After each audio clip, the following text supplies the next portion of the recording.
be annoyed, go find your way. Reasons think you won't. I don't need just looking at you, but it comes out. Hello to all of you students and staff at Val Verde High School and Val Verde Academy. I'm Javen and welcome to the Night Night News Show for the week of January 16th through January 19th, 2024. Hope you guys had a great New Year's and a great Christmas. We have some news for y'all, but make sure you stay tuned to the end to watch a film produced by Team Vision Productions, directed and produced by Mr. Del Campo. But first, let's get started with some news from Mr. Severs. Hey Knights, this is Severs here. Welcome back. Happy New Year. It's great to see all our new students and returning students excited, recharged, and ready to go for this last run, 18 weeks to the graduation deadline for those of you that are graduating in May. And those of you new that are 11th graders, welcome. Welcome to Val Verde High School, the gem of the district, a hidden gem that most people don't know about. Hey, a couple of reminders. It is cold, and as you can see, I got my jacket on. It's been very cold with the wind today. Let's make sure that we're prepared for cold weather. Bring your jackets, your sweaters, some gloves, whatever's necessary, and then be prepared in the morning. Sometimes there's ice. Be safe. As always, we want you guys to be here well rested, safe, and warm so that we're ready to learn. Just some reminders coming up, Monday today, we're going to start our sweeps. And so I'll talk to you individually, give you warnings if you're still not familiar with our campus. We will work with you, but most of you, 90% of you already know that, we'll start announcing, hey, 2 minutes to get to class, start early, don't wait till the last minute. We want you guys to get to class, see you hustling. It shouldn't be a big issue, but slow moving, Cadillacing, not trying to hustle. Then I go down the course of our sequential discipline where you'll get lunch detention, etc. But I really don't want to do that. What I want you to do is get to class on time, maximize your learning, get everything you can from your classes. That's the gist of it. We are going to have an expectation Zoom on Wednesday, but just be prepared for school, be prepared for this weather, and let's have a great rest of our school year. Thank you, Mr. Severs. Now here's an award-winning film for Mr. Del Campo from 2008. It's so crazy that was 16 years ago. This film stars Robert McKnight, and Mr. Del Campo put it, they got the idea because it actually happened. This story deals with the idea that you should not judge a book by its cover. Many times we as people may judge people for how they look on the outside without knowing who they truly are on the inside. Now here's the 2008 award-winning film, short film, Who I Am.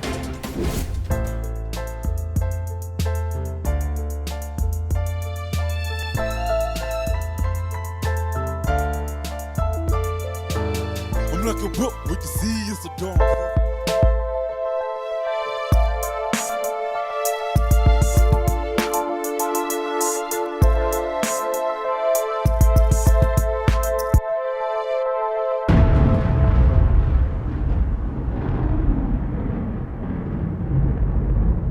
Okay, what we're going to do today is we're going to finish talking about William Shakespeare. Now, William Shakespeare was not a guy like your normal playwrights of the time. He wasn't very highly educated. In fact, all he had was a limited grammar school education.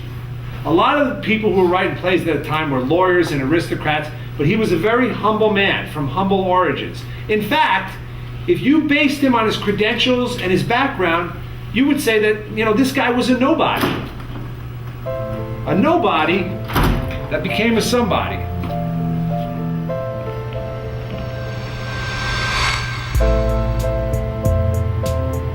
What a loser.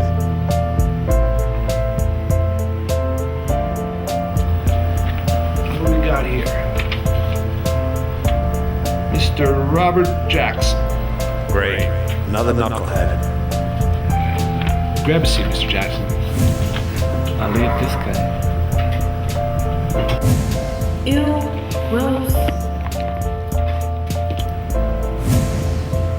This guy even knows advanced English or what? Hey dog, the hood's 20 miles that way. That's a good one, that's a good one. Look guys, look. His paper said advanced. I'll check on that after class, but go grab a seat for now. Okay, let's get back on track here. Now Shakespeare was born in 1564. 1564 was 450 years ago, and to this day, he still has an impact. Everybody They just don't get it. Juliet, right? Perceptions can be changed by communication. Maybe. by me communicating who I am. I'm like a brick, which you seize to cover. You make fun of me, thinking I'm like every other. The comment that you made may be funny to you now, but those words are a lifetime of hurt for me to disavow. You perceive me in a certain way. It's so obvious to me. You judge, you condemn, and I'm guilty by what you see. You see me as a gangster. I know by the way I look. I kill, not steal, and it's a perception of a crook. You say this non-verbal communication, my self-express, my baggy clothes, how I walk, talk, it's true. I hate to confess. I communicate to you by the first perception you see of me. To you, this badge I wear determines the potential I will be. To know more about me, enter in and see the truth about my life. Hopefully, it will help you to understand all my turmoils and inner strife. You see, for you to understand me, I had to be exposed. So enter my mind and let not your mind be closed. At the end of my tunnel, my memory book, it's here for you to see. Who I am, it's the book that tells the true story of me. How I wasn't a child, I was neglected by a mother who swore that the drugs she took had no effect when she bore, or a father who left me when I was very young. The heartache I felt to be a forgotten son. I remember my mother was hugging me as she was crying. The police came and took me away. The drugs she was denying. Don't take my boy, don't take my boy, she yelled and fought. As the police put me in the car, I cried and was distraught. Mommy, mommy, hid in the window. I cried and screamed. As the car took off, my mommy's image was the last I seen. Now, living with my father, a son that he forgot, I will always act up the attention from him I sought. He would yell and scream, "You good for nothing, kid."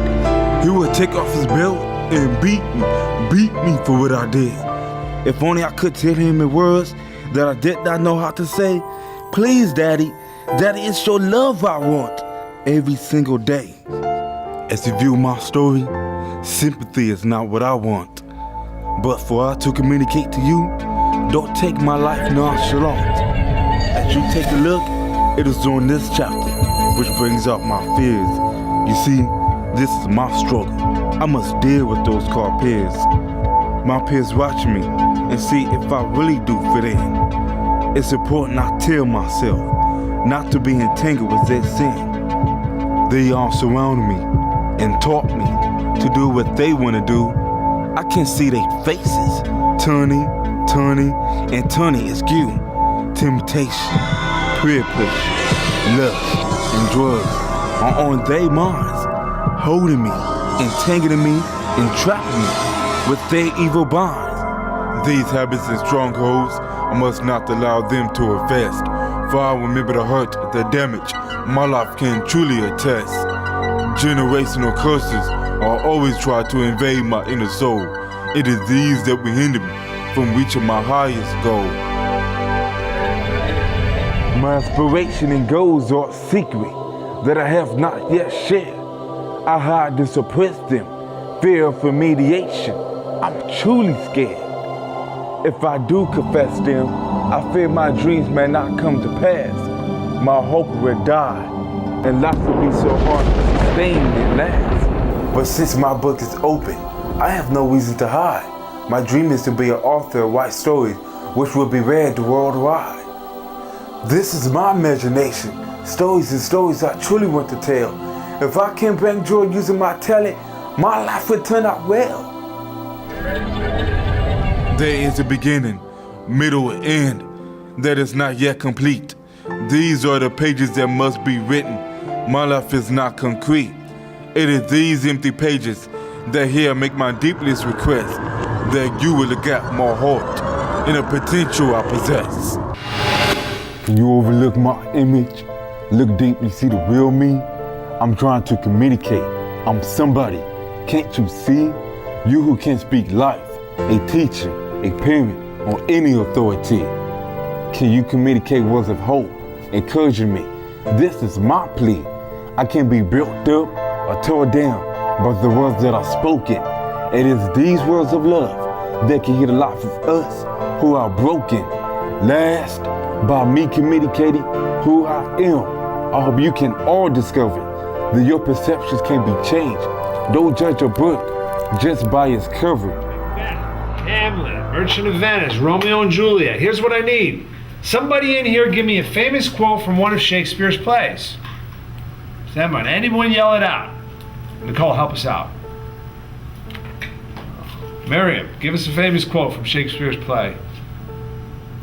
Hello, anyone? This is advanced English class. Alfred. Anyone? Somebody. I'm listening. Somebody help me out. To be or not to be, that is the question. Whether 'tis nobler in the mind to suffer the slings and arrows of outrageous fortune, or to take arms against a seed of troubles, and by opposing in them. Mr. Jackson, that was great. You know something, pal? You gave us all a strong point to consider. You know, I think you're gonna do real well in my class.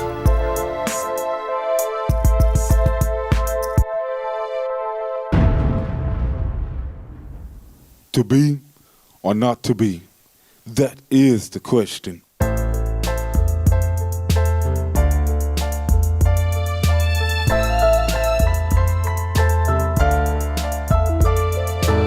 I'm like a book, what you see is a dark cover. You make fun of me, thinking like every other. The comment that you made, make me phony to you, never was a lie. Tell my hope for me to disavow. You can see me at a subway. How can I say it's a door and over you to me? Know how to see, you judge, you can hear me. And know the time so guilty by what you see. And then I know that you see me as a ghetto chip. Know by the way you look. I cannot feel perception of a crook. You say it's a non-verbal communication. Myself express, nobody never pay attention or to confess. And what do I have to say? Live in this world full of danger. Anyway, I wonder, would I ever see the other world? I just can't wait to get back home right now. I'm getting tired, living in this dorm flesh. I just can't wait to be a spirit, my last breath. I wonder, will they ever get to come true? I just can't wait to find out, really real soon.